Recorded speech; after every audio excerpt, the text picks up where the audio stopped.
আসসালামু আলাইকুম। আজ আমি তোমাদের সাথে যে বিষয়টি নিয়ে আলোচনা করতে এসেছি তা অত্যন্ত গুরুত্বপূর্ণ একটি বিষয়। আজ আমি তোমাদের সাথে জাবেদা নিয়ে আলোচনা করব।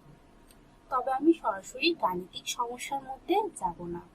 জাবেদা কিভাবে তোমরা সহজ নিয়মে আয়ত্তে আনতে পারো তা নিয়ে আমি প্রথমে আলোচনা করব।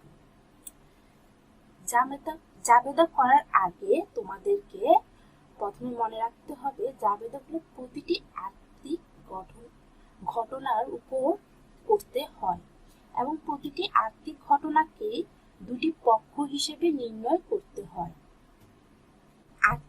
আর্থিক ঘটনাগুলো কিরকম সেটা একটা উদাহরণের সাহায্যে বলি।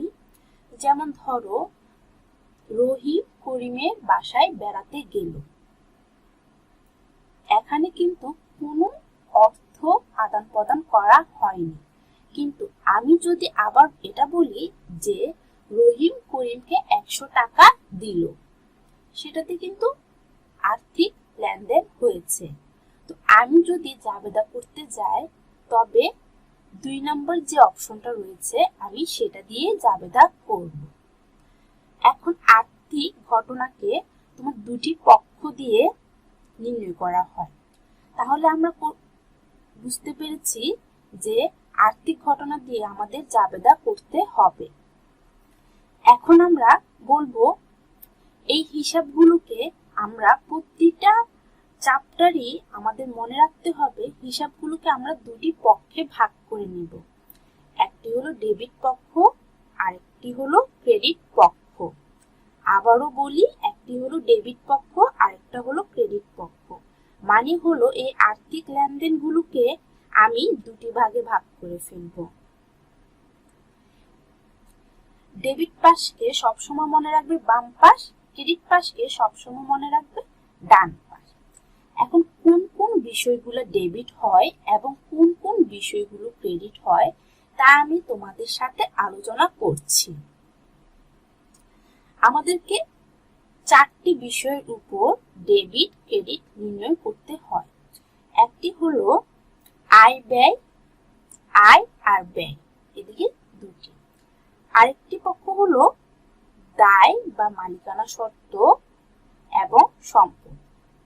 দায় এবং সম্পদ এদিকে হলো দুটি, মানে হলো আয় ব্যয়, দায় এবং সম্পদ হলো 4টি। এখন আমরা বলবো যে এগুলো কিভাবে আমরা হিসাবে বসাবো। সম্পদ এবং ব্যয় যদি আমাদের বাড়ে মানে বৃদ্ধি পায় তাহলে আমি এটাকে ডেবিট হিসেবে গণ্য করব।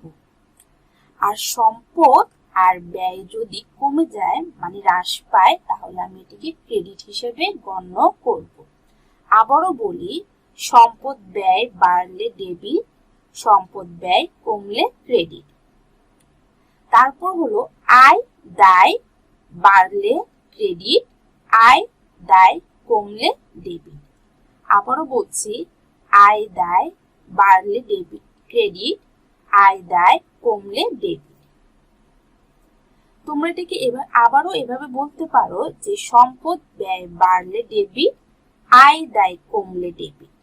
মানেটা হলো এটার সাথে এটা। আবার বলবা সম্পদ ব্যয় কমলে ক্রেডিট, আয় দায় বাড়লে ক্রেডিট। মানে বিপরীত পক্ষ। সম্পদের সাথে যেমন দায়ের সম্পর্ক, আয়ের সাথে ব্যয়ের সম্পর্ক। মানে হলো যে আমার যদি সম্পদ বৃদ্ধি পায় তাহলে হবে ডেবিট। সম্পদের বিপরীত হলো দায় পক্ষ, সেটা হলো দায় যদি আমার বৃদ্ধি পায় তাহলে ক্রেডিট। মানে সম্পদ বাড়লে হবে ডেবিট, দায় বাড়লে হবে ক্রেডিট। আবার আয় আর ব্যয় হলো একই, মানে বিপরীত পক্ষ। আয় বাড়লে হবে আমার ক্রেডিট, ব্যয় বাড়লে হবে ডেবিট। মানে ব্যয় বাড়লে ডেবিট, আয় বাড়লে ক্রেডিট। তাহলে আয় যদি বৃদ্ধি পায় ক্রেডিট হয় তাহলে নিশ্চয়ই আয় কমে গেলে ডেবিট হবে। মানে আয় বাড়লে ক্রেডিট, আয় কমলে ডেবিট। আবার ব্যয় বাড়লে ডেবিট, ব্যয় কমলে ক্রেডিট। তোমাদেরকে জাবেদা করার আগে সবচেয়ে যে বিষয়টি আগে মনে রাখতে হবে এই 4টি হিসাব। এই চারটি হিসাব যেভাবে হোক তোমাদেরকে আয়ত্তে নিয়ে আসতে হবে। মানে সম্পদ, দায়, আয়, ব্যয় বাড়লে আর কমলে কি হয় আর কি হবে। তোমাদের সুবিধার্থে আবারও বলছি, সম্পদ ব্যয় বাড়লে ডেবিট, সম্পদ ব্যয় কমলে ক্রেডিট, আয় দায় বাড়লে ক্রেডিট, আয় দায় কমলে ডেবিট। তোমরা যখন জাবেদা করতে যাবে তখন তোমাদেরকে অবশ্যই এই চারটা বিষয় এবং দুটি পক্ষ অবশ্যই মনে রাখতে হবে। শুধু জাবেদা না, তোমরা এই হিসাব বিজ্ঞান বইয়ের প্রতিটি চ্যাপ্টার করতে গেলেই তোমাদেরকে এই চারটা বিষয় নিয়েই তোমাদেরকে হিসাব বিজ্ঞানের পুরো বইটাই শেষ করতে হবে।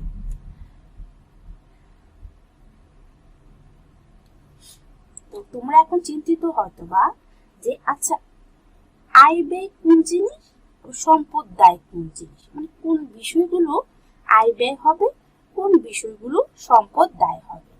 আমি এগুলো লিখে রেখেছি, তোমরা একটু দেখে নিতে পারো।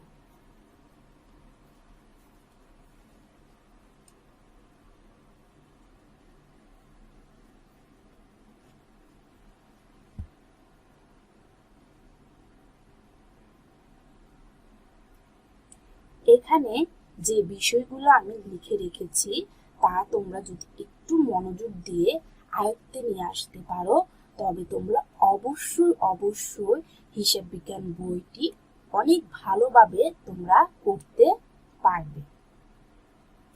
তোমাদেরকে যদি হিসাব বিজ্ঞান বা জাবেদা যদি তোমাদের আয়ত্তে আনতে হয়, এই বিষয়গুলো অবশ্যই তোমাদেরকে আয়ত্তে নিয়ে এসে তারপরে তোমার বাকি কাজগুলো করতে হবে, মানে গাণিতিক সমস্যাগুলো সমাধান করতে হবে।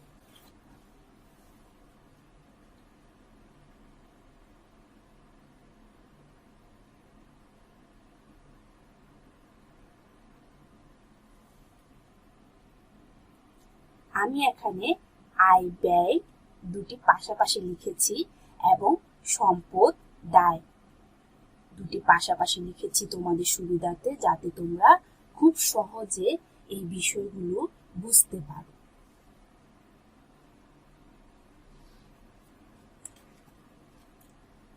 আজ এই পর্যন্তই তোমাদের সাথে আমি আলোচনা করছি। পরবর্তী ভিডিওতে আমি তোমাদের সাথে আয় ব্যয় সম্পদ দায়ের এই যে বিষয়গুলো দেখিয়েছি তা নিয়ে তোমাদের সাথে আমি বিস্তারিত আলোচনা করব। যদি আমার এই ভিডিওটি তোমাদের ভালো লেগে থাকে আর যদি তোমরা কিছুটা হলেও শিখতে পারো তবে আমার এই চ্যানেলটি সাবস্ক্রাইব দিয়ে রাখবে এবং তোমাদের যদি কোনো কিছু জানার প্রয়োজন হয় তবে কমেন্ট বক্সে কমেন্ট করে রাখবে। আল্লাহ হাফেজ।